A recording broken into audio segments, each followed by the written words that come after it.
Those in favor? Okay, and that's unanimous. Thank you very much.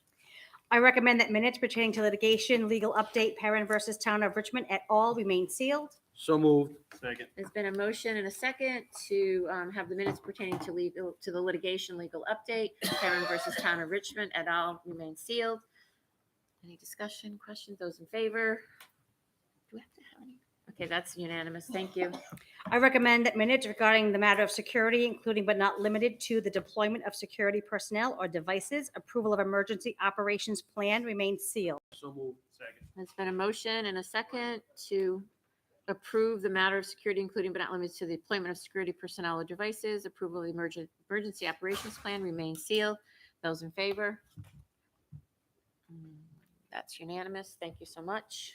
Lastly, I recommend that minutes pertaining to collective bargaining, NEA certified staff negotiation update remain sealed until such time as an agreement has been reached. So moved. is there a second on that? Oh, thank you. There's been a motion and a second. That was Donna, right, Donna? Yes, it Okay, was. thank you. That the minutes pertaining to collective bargaining, NEA certified staff negotiation update remain sealed and such time as an agreement has been reached. Those in favor? I guess we have some abstentions or recusals.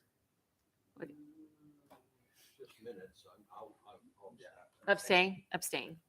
Mr. Day, abstain. Three abstentions. Thank you very much. Mr. Callahan, you have the honor this evening to give us the executive session votes. Thank you, Chair. So we had 6 votes. The first was on a personal matter, executive session minutes, July 12th. It was unanimous in favor. There was 0 opposed, 0 recusals or abstentions. I guess that's redundant. Those in favor: Spears, Lyle, Callahan, Luzon, Chambers, Reynolds, Day, McQuaid. The second vote was executive session minutes of July 12th related to home instruction requests. There was 8 in favor. It was unanimous, I should say, in favor. Those voting were Spears, Lyle, Callahan, Luzon, Chambers, Reynolds, Day, McQuaid.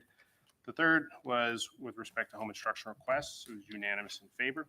Those voting were Spears, Lyle, Callahan, Luzon, Chambers, Reynolds, Day, McQuaid. The fourth vote was executive session minutes of July 12th, the approval. That was unanimous in favor. Those voting were Spears, Lyle, Callahan, Luzon, Chambers, Reynolds, Day, and McQuaid.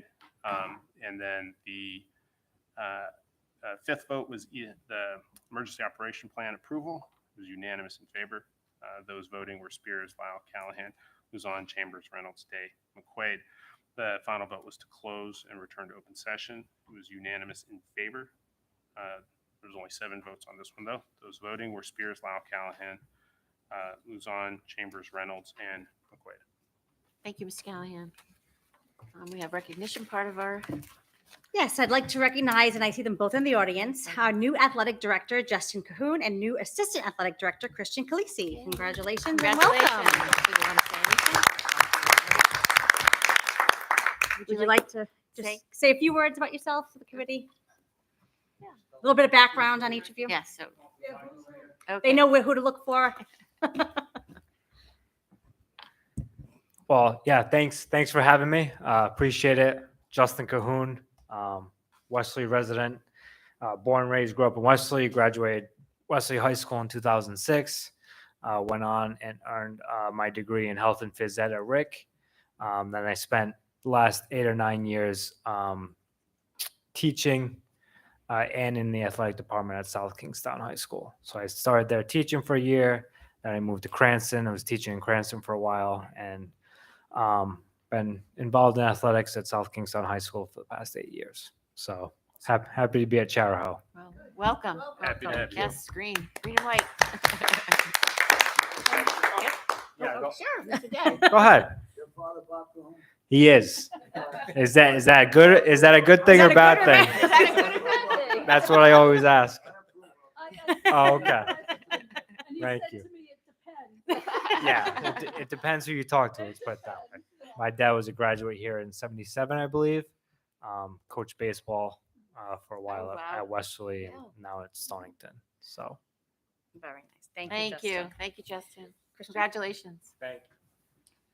Hi, good evening. My name is Christian Calise. I'm a Richmond resident. We moved to Richmond about 12 years ago.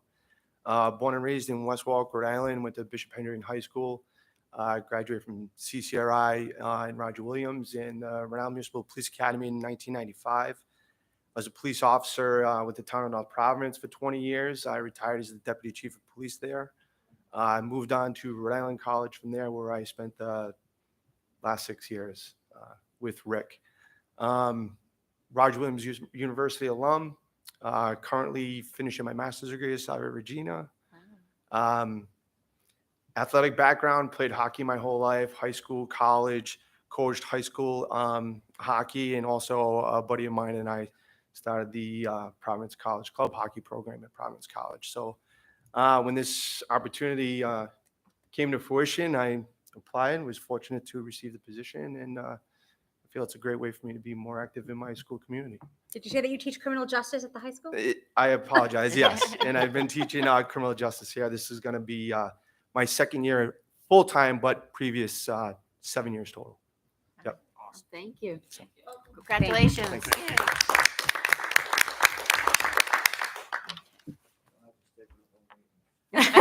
You don't, They've given you permission to leave, you don't have to stay for the whole meeting. unless you want to stay. I'll see everyone around. Hopefully, Yep. Okay. Okay, thank you. Next, I'd like to recognize Coach Bill Haberak to be inducted into the Rhode Island Interscholastic League Hall of Fame. That's Congratulations, Coach awesome. Haberak. Over 50 years of coaching. Wow. Yes. Yes, yes. Yes. I'd just like to expand upon it. Bill has been coaching here forever, and to have someone who is that dedicated to the sport of cross country and track, which is not one of the glamorous sports as far as people coming out to participate, and what he's been able to do here with kids that have the desire and the interest, and make them really class athletes, and respect that a lot of them have got scholarships to big time schools to participate in track and field and cross country.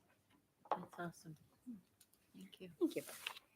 Thanks. I'd also like to recognize high school postseason awards, boys lacrosse, Charlie Kraus, Division II first team, Nigel Palmer, Division II second team, Aiden Hexton, Division II second team, Brendan Allenby, Nate Ballard, Aiden Hexton, Jackson Hernandez, Adam Leander, Connor Perrin, Grayson Snyder, Nathan Winthrop for academic all-state team. Congratulations to all.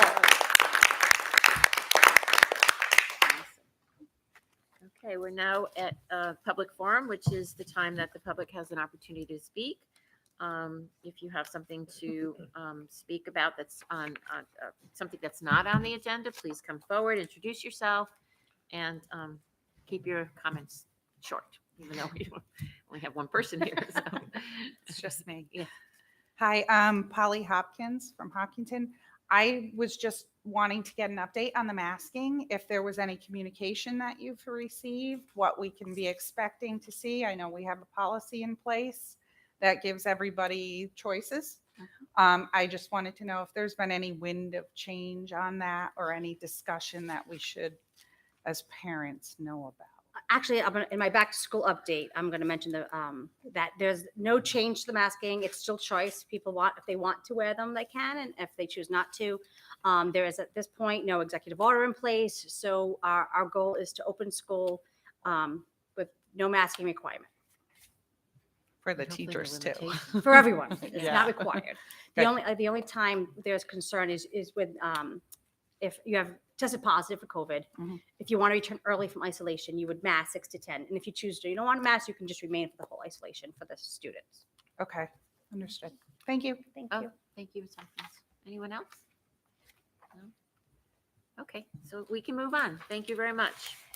Okay. Policy. Standards for student behavior, elementary behavior code revision. I recommend approval of the revisions of the elementary standards for student behavior, which was reviewed by legal counsel. Second. There's been a motion by Mr. McQuaid and a second by Mr. Callahan to approve the revisions to the elementary standards of student behavior, which was reviewed by legal counsel. I now open this up to, yes, wow. Yes, who's up? You guys went, who was first? Go ahead. Go ahead. Go no. ahead. Ms. Luzon, go ahead. I'm confused by the first paragraph. Okay. Okay, our goal is to change the inappropriate behaviors and to help students to accept their responsibility for their actions. I realize our target audience here is elementary. Our attention, therefore, is focused on shaping behavior and not on the punitive nature of issuing consequences. Just tell me where you're reading from, which paragraph? The first paragraph. The standards for student This behavior. behavior provide- code is Bold red designed. Text, it's the first paragraph below that. Oh, I got it. Go ahead. So where will there be consequences? Will there be consequences? Yeah, Yes. but we're saying something different. So the goal, and I actually have a copy of the state law. So the state law for student discipline codes goes back to the purpose. So this is because of legislation. So it's Title 16, Chapter 21, 16-2121. Each school committee shall make, maintain, and enforce a student discipline code. The purpose of the code is to foster a positive environment that promotes learning. The Department of Elementary and Secondary Education shall provide necessary technical assistance in the development of the student discipline code. The school committee shall cause the discipline code to be distributed to each student, and then it just goes on to logistics. But the overall is to promote the safety. And then what they require RIDE to do is provide guidance to school districts to be able to show expectations around, the goal is to be more preventative than reactionary. So the idea is that you would see more building of relationships, more of the teaching of the new behavior, but consequences would be instilled when necessary. But in essence, the principals always have their judgment. But the goal is to, especially at the elementary level, to reteach and provide an opportunity. Which is wonderful, but there are still times where there's going Correct. to be consequences. Absolutely. So shouldn't we be at least saying that? Well, I think we do say it. So, for example, the consequences for infractions will be assigned according to the code listed below. Okay, I don't That want to doesn't say give, we're going to give ammo to people to question this. That's, Well, the goal is because even in the state in the throughout Title 16, it will talk about even before suspension, what have you put in place to show that you provided preventative measures for a student. So that's why it's a responsibility that we have to sort of track what we call non-academic RTIs, where if a student isn't increased with discipline, they typically have a plan. We work with the parents. We build a partnership with school psychologists and or social workers to be able to develop their ability and their skill sets. But there are consequences, which is why it says all right, well, consequences for infractions. I will asked be my assigned. question. So,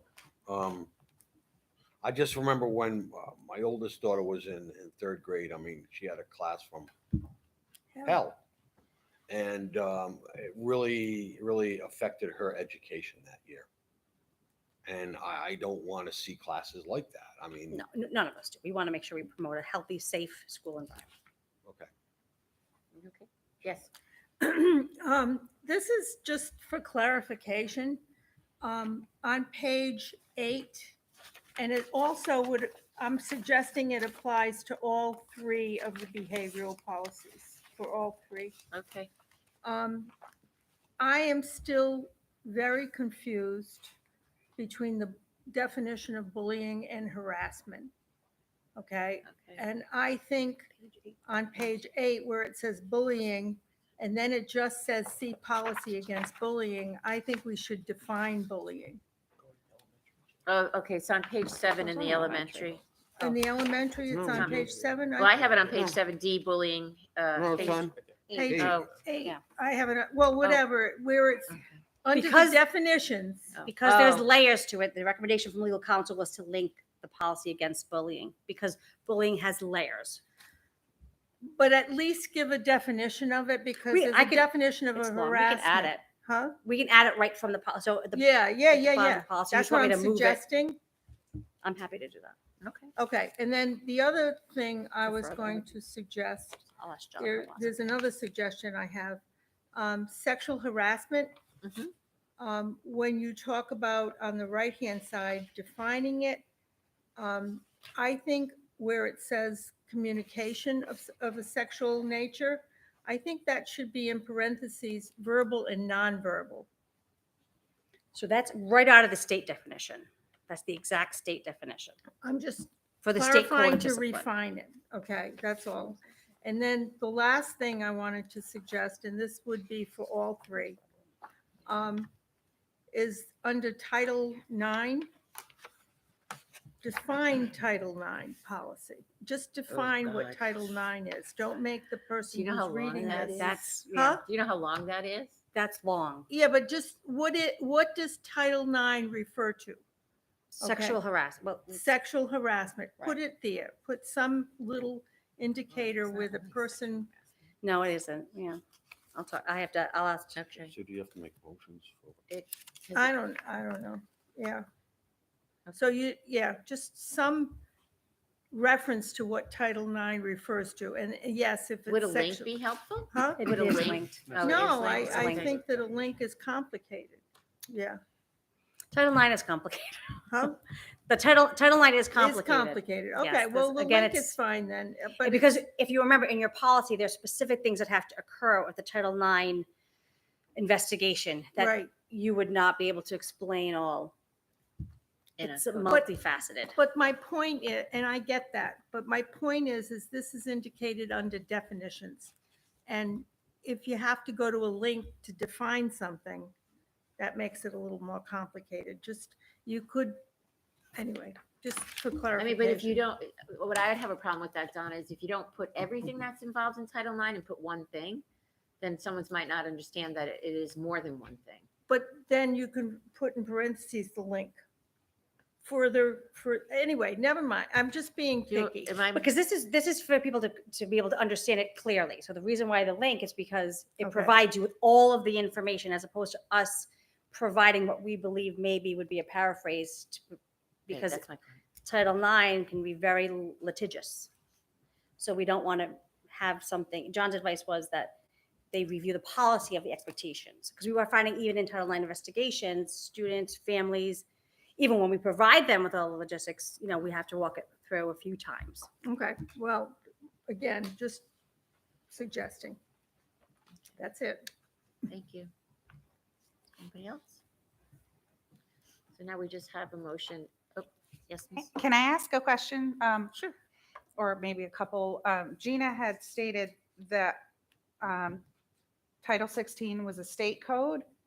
And I was wondering Oh, if the you Title could 16 boil chapter that down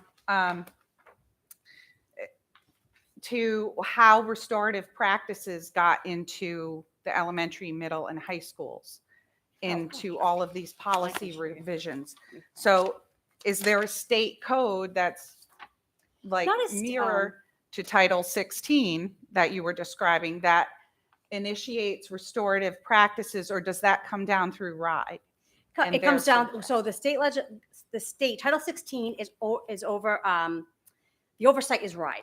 So whenever we need a clarification, I was on- just paralleling that's them. what, no, whenever we need a clarification, John Anderson will say to me, if you're going to get a determination, RIDE would determine how that's read. So I'm happy to give this to you. This is on their website. So it's called like the procedures requirements. In this gray box of best practices, RIDE will say alternatives like to things like suspension, restorative justice. They use that word justice, Mhm. restitution, and then they go through a list of things they would expect districts to be able to do regarding discipline. So Okay. it's right on the website, and it under the I think it's if you type in discipline, it will come up. Okay, I'll look that up. Well, I can find out if it's You through the could take LEAP this. task This is force. just a copy. If you want. No, thanks. I can look it up online. So my question is, with that, so last August, we were, you had voted to make a policy change in the Cala School to initiate restorative practices there. And I asked in the public forum how that would be funded. And I was told it would be through CSIP grant of about $50,000.